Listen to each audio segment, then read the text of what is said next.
Assalamualaikum warahmatullahi wabarakatuh.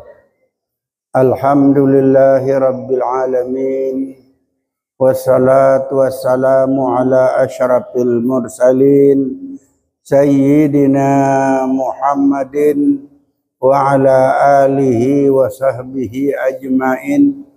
Subhanaka la ilma lana illa ma 'allamtana innaka antal alimul hakim.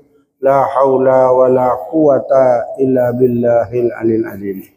Kaum muslimin muslimat jemaah salat subuh rahimakumullah. Di dalam Al-Qur'an surah An-Naml ayat 67. Di sana Allah menjelaskan bagaimana kepemimpinan seorang Sulaiman, yaitu nabi. Di sini dijelaskan, mudah-mudahan kita juga nanti akan mengambil contoh dan mentauladani bagaimana kepemimpinan Nabi Sulaiman alaihissalam. Wa qala Allah Ta'ala fil Qur'anil Karim, wa husira li Sulaimana junudahu. Dan pada satu saat setelah Nabi Sulaiman alaihissalam diresmikan sebagai nabi dan dia mulai memerintah. Setelah dia sampai memerintah, dia kumpulkan seluruh tentara-tentaranya. Yaitu tentara yang pertama angkatan laut, angkatan darat, dan angkatan udara. Ketiga tentara-tentara ini yaitu angkatan darat, angkatan laut, angkatan udara dikumpulkannya. Siapa orangnya yang menduduki jabatan itu? Yaitu minal jinni, yaitu jin. Jin itu diangkat oleh Nabi Sulaiman sebagai menteri, sebagai angkatan laut. Angkatan laut adalah jin. Wal insi, dan manusia, angkatan darat. Wat tairi, dan burung, angkatan udara. Jadi tiga ini makhluk Allah ini, pertama jin, yaitu angkatan laut, manusia angkatan darat, burung angkatan udara. Ketiga-tiga makhluk Allah ini dikumpulkan oleh Nabi Sulaiman alaihissalam. Kata Sulaiman, wahai tentara-tentaraku, kita mulai berjalan melihat. Aku tidak mau menerima laporan-laporan lagi tentang keadaan nasib daripada itu umat-umatku. Aku ingin melihat sendiri bagaimana keadaan kehidupan mereka. Lalu pahum yuzauna, mereka berbaris-baris dengan tertib. Yaitu ketiga-tiga makhluk Allah ini, jin, manusia, dan burung berderet-deret, berbaris-baris menurut perintah daripada presidennya. Nih, kalau presiden ini bapak-bapak orang nomor satu nih. Hatta iza atau ala wadin namal. Setelah mereka ini berangkat, rombongan-rombongan tentara dan nabi lain sebagainya semuanya ikut berjalan. Mereka tibalah pada satu wadah, yaitu tempat, yaitu tiba pada tempat lembah semut. Yaitu namanya tempat lembah semut. Jadi mana itu semut itu banyak sekali bapak-bapak dan ibu-ibu. Jadi sampailah mereka ini, yaitu tentara angkatan udara, angkatan laut, angkatan darat, yaitu tiba di satu kampung atau satu daerah, yaitu lautan semut ini. Sebelum begitu sampai, qalat namlatun ya ayuhan namlu udkhulu, wahai semut-semut, masuklah. Ini pimpinan dari semut itu berkata, ini dalam Quran nih, wahai semut-semut, masuklah kalian ke sarang-sarang kamu, la yahtimannakum Sulaiman junudahu, agar kamu tidak diinjak-injak oleh Sulaiman dan tentaranya. Jadi kalau tentara burung itu mungkin tidak bermasalah, jin juga tidak bermasalah, tentara yang didadikan daripada yaitu burung, daripada manusia inilah yang sebenarnya dikhawatirkan oleh semut. Seluruh semut-semut katanya masuk ke sarang masing. Kenapa? Karena kamu nanti akan diinjak-injak oleh tentara-tentara Sulaiman. Dia tidak tahu kamu nih. Nah, rupanya bapak-bapak dan ibu-ibu yang saya muliakan, wahum la yas'urun, sedangkan kamu tidak menyadari Tidak sadar kamu sedang asik-asik berjalan-berjalan, kamu tidak tahu bahwa ini nanti tentara Sulaiman datang ini. Fatabassama dhahikan min qauliha. Kemudian Nabi Sulaiman tersenyum. Rupanya Sulaiman ini diberikan Allah kelebihan, bapak-bapak dan saudara-saudara. Diberikan oleh Allah itu satu bahasa. Dari binatang-binatang, dari apapun dia tahu semua bahasa. Bukan bahasa Indonesia lagi, bukan bahasa-bahasa manusia lagi. Bahasa-bahasa binatang, semut pun dia tahu. Itulah kelebihan Nabi Sulaiman, namanya mukjizat yang diberikan oleh Allah. Kelebihan Sulaiman ini seluruh bahasa-bahasa binatang ini tahu dia. Jadi nabi-nabi itu punya kelebihan antara satu dengan yang lainnya. Nabi Sulaiman itu tahu dengan bahasa-bahasa binatang. Setelah itu bapak-bapak dan ibu-ibu yang saya muliakan, sedangkan kamu tidak menyadari Nabi Sulaiman dengan rombongan, dengan tentara-tentaranya akan sampai kemari, terutama manusia. Kalau burung, tentara angkatan udara dan angkatan laut, itu jin, itu tidak tahu. Yang dia takutkan ini adalah tentara daripada angkatan darat, itu manusia. Nanti kamu diinjak-injak, lekas masuk sarang rumah. Patabasam. Maka pada waktu itu ketahuan Nabi Sulaiman. Yaitu bagaimana Nabi Musa mendengarkan itu, wahum la yashurun, kamu tidak tahu, sedang kamu tidak menyadari, yaitu bahwa Sulaiman ini datang nanti. Fatabassama dhahikan min qauliha. Maka Nabi Sulaiman tersenyum dia mendengar perkataan daripada makhluk Allah sebagai umatnya. Wa qala rabbi auzi'ni, hai Tuhan, anugerahkanlah akandaku akan ilham ashkur nikmataka, karena aku mensyukuri nikmatmu. Jadi Nabi Sulaiman seorang nabi, bapak-bapak dan ibu-ibu yang saya muliakan, dia adalah seorang nabi, orang yang diberikan oleh Allah kehormatan, mukjizat. Langsung dia juga minta kepada Allah supaya diberikan petunjuk. Ini nabi ini minta petunjuk kepada Allah guna mensyukuri nikmat yang telah diberikan oleh Allah. Jadi kita ini bapak-bapak dan ibu-ibu yang saya muliakan, kalau kita sekarang ini sudah hidup di dunia ini, kita mensyukurilah apa yang telah diberikan oleh Allah. Jangan kita tidak mensyukuri. Ini banyak kadang-kadang di antara kita ini tidak mensyukuri nikmat yang diberikan Allah. Diberikan Allah segini tidak cukup. Tidak cukup juga. Bagaimanapun banyak Allah memberikan. Kata Nabi, andai kata manusia itu diberikan 2 lembah daripada emas, niscaya dia tidak cukup. Mesti nak ketiga lagi. Itu namanya manusia. Jadi tidak cukup. Apa yang diberikan oleh Allah ini tidak cukup. Sehingga dia tahu hak-hak orang lain pun diambil. Dikorupsi. Dikorupsi punya orang lain pun diambil. Dia tidak tahu ini. Bahwa dia ini, bapak-bapak dan saudara-saudara, dia memegang amanah ini. Kita yang hidup ini memegang amanah. Apapun yang kita pegang, yang diberikan oleh Allah, syukurilah. Walaupun tidak banyak bapak-bapak dan saudara, kita syukuri aja. La in syakartum la azidannakum. Wa la in kafartum inna azabi lasadid. Sekiranya kamu bersyukur dengan nikmat yang aku berikan, kata Allah, niscaya aku tambah lagi. Wa in kafartum inna azabi lasadid. Sehingga kamu tidak syukur, ingkar, kamu masih kamu ngambil punya orang, ya. Punya orang kita ambil tanpa seizin daripada yang punya. Apalagi kalau banyak bapak-bapak, sedikit aja pun kita akan kembalikan kepada yang bersangkutan. Apalagi kalau sampai miliar, ada sampai 1 triliun ngambil hak orang. Orang yang berangkat haji tidak jadi bapak-bapak, sampai 8.000 berapa yang tidak jadi naik haji.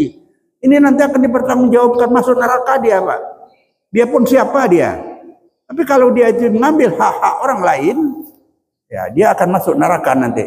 Ya, kita berpikirlah, kalau yang kita inginkan itu adalah hak yang kita sendiri. Jangan kita mengambil hak-hak orang lain. Ini kadang-kadang kita ini sudah diberi Allah kelebihan. Diberikan jabatan, apalagi berapa gajinya, berapa besar. Ini orang nak pergi menyembah perintah Allah aja tidak takut, Pak. Apalagi perintah manusia. Punya orang diambil.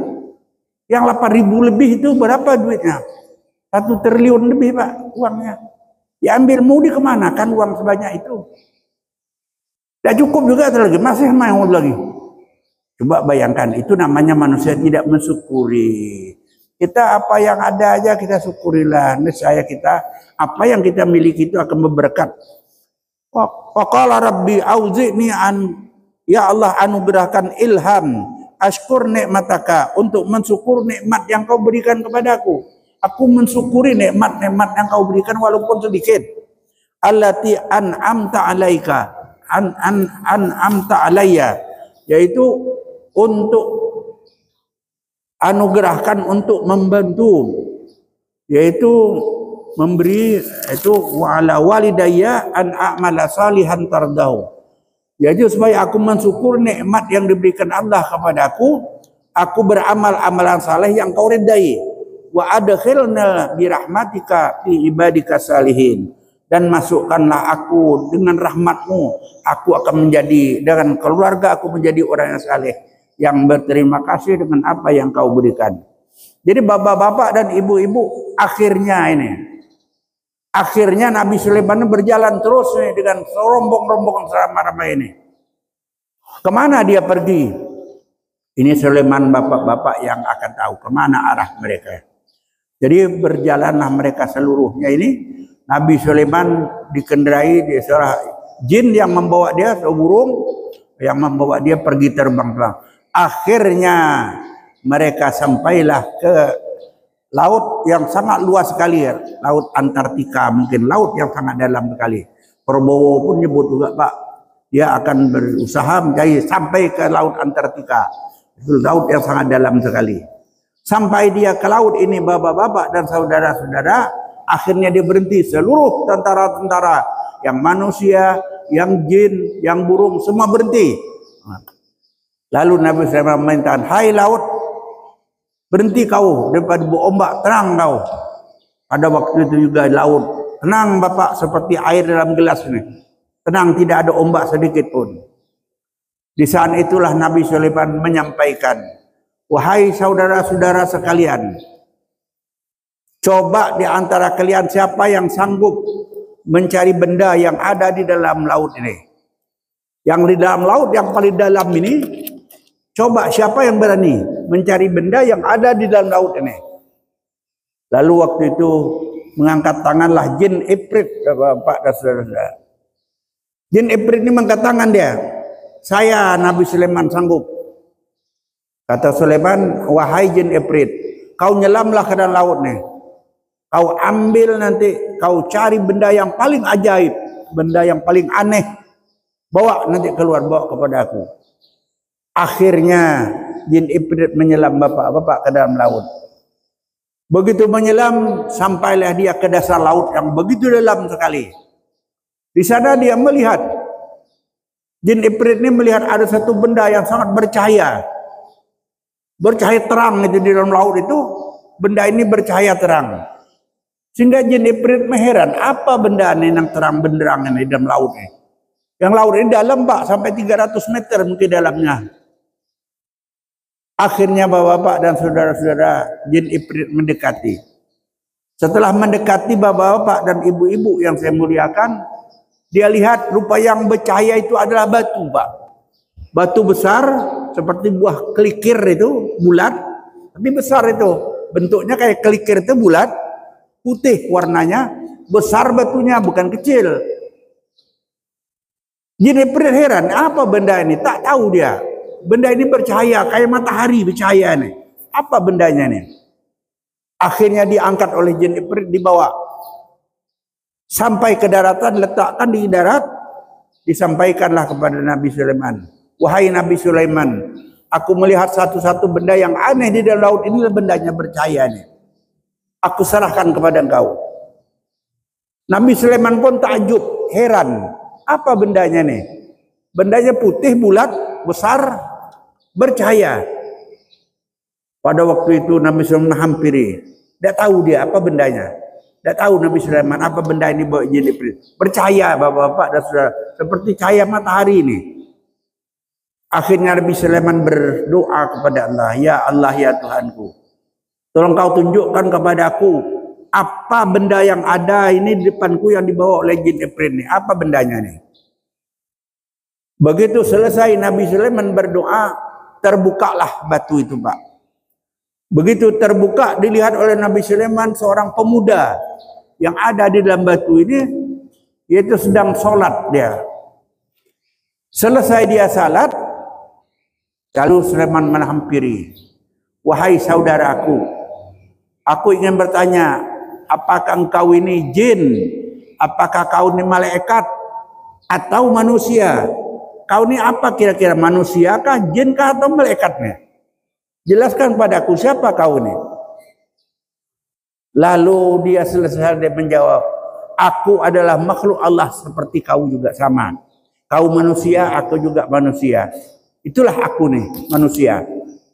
Dan diberikan oleh Allah yaitu tempat yang termulia di sisiku, yaitu di dalam laut, dan tidak ada siapapun yang tahu aku di sini.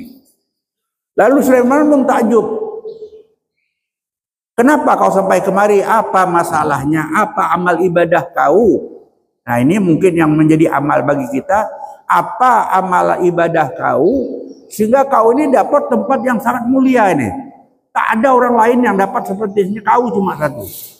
Apa amal ibadah kau? Jelaskan kepada aku. Mudah-mudahan aku akan mengikuti amal ibadah apa yang kau kerjakan. Lalu pemuda ini menjawab, wahai Sulaiman, aku adalah manusia biasa. Asalnya aku adalah orang yang fakir miskin. Seorang anak yang punya seorang ibu yang sudah tua bangka. Kalau tua bangka itu paling tua sekali, Pak. Tak ada lagi yang lebih tua dari tua bangkanya. Ibuku ini tidak bisa berjalan. Tak bisa berjalan lagi. Sudah tua betul. Tugas aku begitu bangun aku dari pagi tidur, aku mandikan ibuku. Setelah aku mandikan, aku bedak dan sebagainya, aku baringkan pula dia di tempat peristirahatannya. Kemudian aku masakkan nasi dan lauk pauk sebagainya. Aku berikan dia makan. Setelah ibuku makan semua, aku suruh dia tidur beristirahat. Aku pun pergi berusaha mencari rezeki, yaitu mengumpulkan kayu-kayu untuk aku jual untuk beli makanan. Setelah selesai aku memenuhi, ibu aku pun pergi. Begitu aku kerja bercari-cari ini, setelah dapat aku pulang. Setelah aku sampai di rumah, aku bedaki lagi ibuku nih, aku hormati. Inilah satu-satu manusia yang paling aku muliakan, yaitu adalah ibuku yang melahirkan aku. Nah, inilah kalau kita ini, kalau yang ada masih punya ibu, sayangilah, hargailah ibu kita itu. Semiskin apapun, sesusah apapun, yang nama ibu kita nih Pak, tak bisa bercerai kita. Tak bisa bercerai kita dengan ibu kita nih. Bagaimanapun sampai pun kita mati, tetap ibu saya. Inilah ibu saya, tak akan berpisah. Tapi kalau istri Pak, kita ceraikan, kita bisa ganti. Secantik apapun, sekaya apapun yang nama istri, kalau kita tidak senang, kalau dia tidak baik yang kita ceraikan, putus sudah hubungan. Tidak ada lagi suami istri. Tapi kalau dengan ibu, bagaimanapun kita tetap ibu saya. Yang melahirkan saya itulah ibu saya. Lalu karena itu anak ini sayang kepada ibu. Tidak ada lagi orang yang saya hargai pada waktu itu selain daripada ibu saya. Dia mandikan, diberi makan dan sebagainya, ditidurkan. Sesudah itu kata anak muda ini, wahai Nabi Sulaiman, setelah selesai ibu saya gendong. Gendong waktu itu bapak-bapak, ibu-ibu, tak ada sepeda, tak ada Honda, tak ada gerobak pun mungkin tak ada. Digendong ibu saya bawa berjalan berkeliling-keliling. Begitulah kerja saya hari-hari. Tidak pernah saya menyakiti hati ibu saya. Saya banggakan, saya muliakan walaupun miskin. Inilah ibu saya. Di saat itu ibu saya berdoa kepada Allah. Ya Allah, ya Tuhanku. Seandainya aku nanti meninggal dunia, tempatkanlah anak aku ini tidak di bumi dan tidak di langit. Letakkan anak aku ini nanti tidak di bumi dan tidak di langit. Itulah kira-kira niat atau doa daripada ibu saya itu, wahai Nabi Sulaiman, itulah doanya kepada Allah, berikan anak saya ini tempat tidak di bumi dan tidak di langit. Pada waktu itu satu saat, karena ibu saya sudah tua betul, menteri tidak ada, apalagi doktor tidak ada sama sekali. Sampailah ajalnya, inna lillahi wa inna ilaihi raji'un. Ibu saya sudah wafat, meninggal. Sedih saya, tidak ada kawan saya berbual, tidak ada kawan saya untuk bercakap. Ibu saya sudah meninggal, tinggal saya sendiri lagi. Udah dikebumikan dan sebagainya. Saya pun merasa tidak senang lagi di rumah ini karena mama tak ada lagi.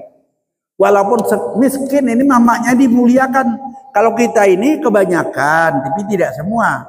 Kalau dengan orang tuanya miskin, Pak, ini kadang-kadang HP ada, Pak, punya HP.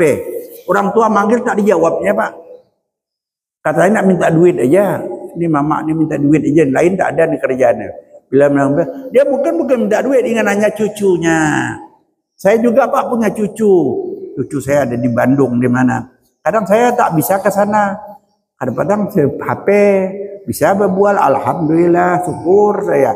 Walaupun dengan perantaran HP, saya merasa bahagia masih dapat saya berkumpul dengan cucu-cucu saya. Jadi bapak-bapak dan ibu-ibu, begitulah doa anak ibu nih. Akhirnya Nabi Sulaiman ini berjalan, anak muda ini berjalan, Pak, berjalan membawa hati ini, Pak. Kena tinggal sendiri, sedih dia tinggal sendiri. Berjalanlah dia, sampailah dia ke tepi laut. Begitu sampai di tepi laut, bapak dia melihat batu yang tadi ada di tepi laut. Batu yang putih tadi ada itu.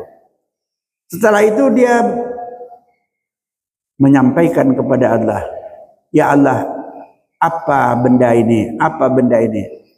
Benda ini apa kira-kira? Begitu saya berdoa, benda itu terbuka pintunya. Terbuka pintunya, batu itu terbuka. Rupanya di dalamnya kosong, Pak. Batu itu besar, putih, tapi di dalamnya kosong. Masuk anak ini ke dalam. Begitu masuk, batu itu pun tertutup kembali. Setelah itu kata saya tidak tahu lagi saya. Di mana saya tidak tahu saya katanya. Tidak tahu saya Sulaiman, di mana saya sekarang berada, tidak tahu saya lagi. Batu itu sudah tutup. Di dalam batu itulah saya. Jadi kata Sulaiman, kalau kamu dalam batu itu bagaimana kau nak makan? Mana kau makan? Kata anak ini, kalau soal makan itu urusan Allah. Kalau saya lapar, saya berdoa kepada Allah, ya Allah, ya Tuhanku, aku lapar. Datang makanan. Kalau saya mau minum, ada pancuran es yang sangat manis, yang sangat putih seperti susu, itulah minuman saya. Kemudian buah-buahan, begitu saya berdoa minta datangnya buah-buahan. Apa yang saya inginkan begitu datang. Inilah mungkin nikmat yang diberikan oleh Allah kepada saya karena saya taat dan patuh kepada kedua orang tua saya. Jadi ini bapak-bapak dan ibu-ibu yang saya muliakan, di antara kita ini mungkin ada yang tidak punya orang tua lagi, yang sudah meninggal lagi. Sebab kita juga sudah termasuk orang tua sudah. Mama kita sudah meninggal, bapak kita sudah meninggal. Bagaimana kita mau berbakti kepada bapak dan ibu? Sementara bapak kita tak ada lagi, ibu kita tidak ada lagi. Bagaimana? Bacakan qul huwallah. Jadi kalau orang yang meninggal ini, bapak-bapak, orang yang beruntung itu meninggalkan anak yang saleh. Yad'ulahu, anak yang saleh ini yang mendoakan. Dibacakannya qul huwallah 10 kali, sudah salat subuh dibacakan 10 kali, sudah salat duha dibacakan berapa kali. Kita hadiahkan kepada orang tua kita. Orang tua kita yang kubur itu merasa bahagia, Pak. Walaupun sedikit mungkin kita kirimkan qul huwallah. Inilah mungkin kemenangan kita daripada yang orang-orang lain, Pak. Kita punya ibu, walaupun ibu kita tidak ada lagi, bapak kita tidak ada lagi, karena kita taat dan patuh kepada orang tua kita, insya Allah yang kita kirimkan ini merasa beruntung ya bapak dan saudara-saudara, karena punya anak yang saleh. Wa waladun saleh yad'ulah, dan anak-anak yang saleh yang mendoakan orang tuanya. Ini yang diharapkan oleh orang tua ini, anak yang saleh, bukan anak yang salah, Pak. Kalau anak main narkoba, main apa itu, aduh. Tadi rumus orang tua buatnya, Pak. Jadi ampih lagi kalau main narkoba itu. Tidak usah lagi lah main narkoba itu. Kenapa? Karena kita ini bapak-bapak dan saudara-saudara makhluk yang termulia di muka bumi ini. Malaikat aja Pak disuruh sujud kepada Adam. Malaikat disuruh sujud kepada Adam, begitu mulianya manusia ini bapak-bapak dan saudara-saudara. Malaikat suruh sujud. Jadi oleh karena itulah bapak-bapak dan saudara-saudara, di mana terletak kemuliaan manusia. Ini Pak, akal ini. Makhluk yang lain yang diciptakan oleh Allah, di kambing, kerbau, lembu, gajah yang besar-besar, tidak ada yang punya akal Pak. Sejak zaman Adam dulu Pak, kalau nama lembu itu makannya rumput lah, tak ada beda-beda Pak. Tidak ada akal karena dia tidak akal. Enak tak enak rumput lah makanannya. Tapi kalau kita ini bapak-bapak dan saudara-saudara, hari ini beli daging, besok beli ayam, besok beli udang galah. Ini apalagi nambah duit Pak. Hari-hari bertukar-tukar lauknya. Duit ada. Kalau ada duit dia pasal pucuk ubi aja jadi. Tapi pucuk ubi itu Pak, bapak-bapak dan saudara-saudara, kalau pandai orang mainkannya pucuk ubi itu enak Pak. Kalau orang rumah saya pandai dia Pak, membucuk ubi. Pertama direbus Pak, pucuk ubi itu. Direbus, bikin sambal lada, ikan asin. Alhamdulillah, enak betul makan Pak. Pucuk ubi aja, direbus. Besok, pucuk ubi lagi Pak, direbus pucuk ubi itu bikin, itu kacang Pak, ditumbuk kacang itu bersihkan. Nah, di kacang itu dengan pucuk ubi, alhamdulillah. Nah, malam besok lagi pucuk ubi lagi Pak, digulai Pak dengan jengkol. Alhamdulillah enak. Jengkol itu Pak kalau pandai masaknya Pak tak berbau Pak. Kalau jengkol itu Pak, kalau petai itu Pak, petai itu Pak, kalau orang pandai masaknya tak berbau Pak. Orang rumah saya pandai masaknya tuh, tak berbau petai itu Pak. Kalau Bapak tidak percaya, terai nanti balik. Beli petai nanti. Balik nih. Bawa ke rumah. Kata Pak Haji, kata tak bau, terai ha. Macam mana cara? Beli petai Pak. Beli jering, jengkol. Udah selesai makan petai, makan jengkol Pak. Petai tidak bau lagi, yang keluar bau jengkol lagi Pak. Nah, petai tidak bau lagi kan bau jengkol yang keluar. Begitulah kira-kira Bapak dan saudara. Apa yang diinginkan keluar. Lalu bagaimana kata kamu? Begitulah. Kalau siang malam kau tahu saya. Kalau siang itu terang, cahaya menampung ada nih. Kalau malam itu ya begitulah kira-kira, agak gelap. Tahu dia bahwa sekarang sudah malam. Lalu Bapak dan saudara-saudara yang saya muliakan, setelah itu Nabi Sulaiman alaihissalam menyampaikan kepada iblis, kepada jin Ifrit, wahai jin Ifrit, kembalikan dia ke dalam laut. Dikembalikanlah dia ke dalam laut yang bapak-bapak tahu sendiri bahwa laut Antartika itu adalah laut yang terdalam bapak dan saudara-saudara. Jadi oleh karena itulah bapak-bapak dan ibu-ibu yang saya muliakan, di dalam Al-Quran Allah berfirman, wa qadha rabbuka alla ta'budu illa iyyah wa bil walidaini ihsana imma yablughanna indakal kibara ahaduma aw kilahuma fala taqul lahuma uffin wala tanharhuma wa qul lahuma qaulan karima. Dan bahwa Tuhanmu telah memerintahkan supaya kamu jangan menyembah selain Allah. Jadi kita ini bapak-bapak maksudnya jangan kita jangan minta kepada benda lain selain Allah.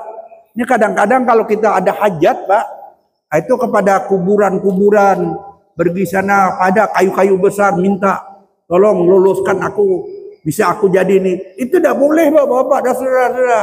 Syirik pekerjaan mereka. Di dalam salat kita semua mengucapkan iyyaka na'budu wa iyyaka nasta'in. Engkau ya Allah yang saya sembah dan kepada engkau juga saya mohon bertolong. Itu ucapan kita. Kenapa kita sekarang minta kepada hantu, pada kuburan? Ini bapak-bapak dan saudara-saudara datang kepada dukun, kepada tabib. Minta. Dukun tabib itu bukan di Tuhan Pak. Tidak bisa juga dia. Itu berdekatan dia dengan iblis Pak. Di sana nanti dia minta kepada iblis. Iblis yang memberikan petunjuk ini. Tapi kalau kita minta aja kepada Tuhan. Dia sudah sembahyang berdoalah kita. Oh minta murah rezeki. Mohon kepada Allah. Mohon aja kepada ya Allah ya Tuhanku. Murahkan rezeki aku ya Allah. Karena aku ingin ini. Minta kepada Allah. Ya mudah-mudahan doa kita dikabulkan oleh Allah. Sudah salat berdoalah. Kita jangan minta kepada hantu, kepada ini, kepada dukun, kepada tabib.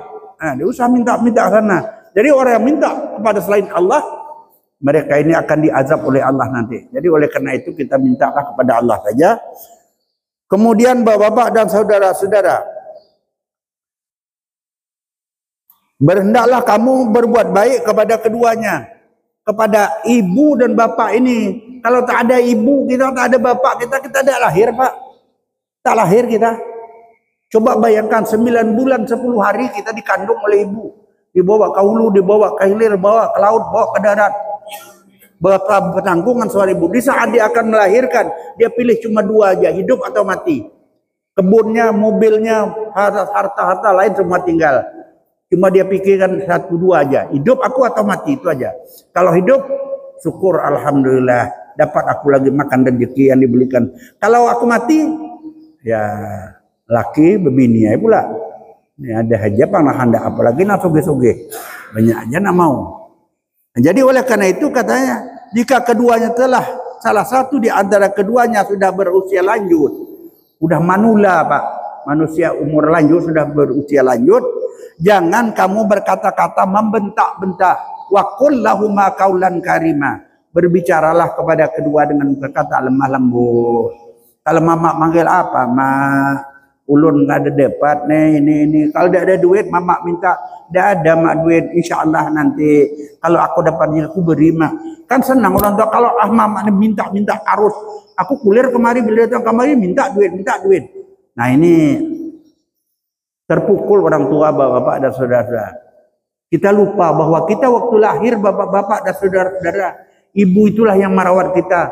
Yang di dalam mulut nih, bapak, yang di dalam mulut nih, kalau kita menangis minta dikeluarkan oleh ibu. Nih, dalam mulut dikeluarkan, makanlah. Tapi kita kadang-kadang sudah punya harta dan kelebihan, kadang-kadang kita lupa dengan apa yang diberikan Allah kepada kita. Kemudian terakhir, yaitu radallahu fi ridal walidain wa suqtullahi wa fi suqtil walidain. Reda Allah itu yaitu terletak pada reda orang tua. Jadi kalau kita tak baik dengan orang tua, Pak, yakin dan percayalah anak itu tak senonoh, Pak. Kalau kita melawan kepada orang tua, membentak orang tua, anak itu, Pak, anak durhaka. Kita tidak selamat, Bapak dan Saudara. Tapi kalau kita taat dan patuh kepada orang tua, insya Allah mudah-mudahan kita menjadi anak saleh dan diberikan oleh Allah tempat yang layak. Demikian, terima kasih. Assalamualaikum warahmatullahi wabarakatuh. Amin. Bismillahirrahmanirrahim. Alhamdulillahirabbil alamin. Wassalatu wassalamu ala asrafil mursalin. Sayyidina Muhammad wa ala alihi wa sahbihi ajma'in. Allahumma ansurna fa innaka khairun nasirin. Wabtah lana fa innaka khairul fatihin. Waghfir lana fa innaka khairul ghafirin. Warhamna fa innaka khairur rahimin. Warzuqna fa innaka khairur raziqin. Wahdina wa najjina minal qaumidz zalimin. Allahumma ahina bil iman wa amitna bil iman wa syurna bil iman wa adkhilnal jannata ma'al iman. Allahumma sabbitna ma'al iman wa akhrijna minad dunya ma'al iman wa khaddim lana minal jinni ma'al iman. Rabbana atina fid dunya hasanah wa fil akhirati hasanah wa qina adzabannar. Walhamdulillahirabbil alamin. Taqabbalallahu minkum.